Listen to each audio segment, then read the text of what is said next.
姐大家平安。今年是妇女团体成立40周年的纪念。透过拄则影片，咱会当看见妇女团体对1983年过去到伫现在，上帝伫每一个时刻的引带佮带领。今年除了一般的聚会，较特别的是配合教会庆祝释教50喜年。妇女团体伫9月17，也就是后礼拜，也要举行结婚恩周年感恩礼拜。有33对的夫妇报名，要来行红地毯。其中有5对结婚30周年，有5对结婚超过50周年，阁有1对结婚60周年。上帝是婚姻甲家庭的主，阮也欢迎兄姐伫9月17下晡会当做伙来参加，做伙来欢喜。阮今仔日所要献的诗是一首我是创作的歌，叫做《光的所在》。这首歌讲着咱每一个人拢亲像行伫伊妈厝的路上。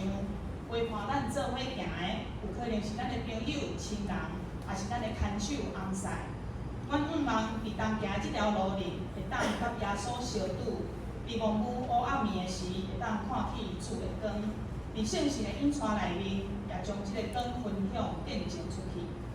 我要特别感谢金军牧师，金军牧师对去年9月开始带领夫妇团体的查经读册会。到目前为止，阮已经读煞2本册，接煞也要查考教育太书。金军牧师也时常参与伫阮大细的聚会，帮助夫妇团体成做一个更较规划、有活泼信仰的团体。阮也要感谢教会长职甲各位兄弟姊妹的关心、支持甲带导。望兄姐常常为夫妇团体来祈祷，伫内祷中坚固阮的信心。也求主欢喜，阮的手所做的工。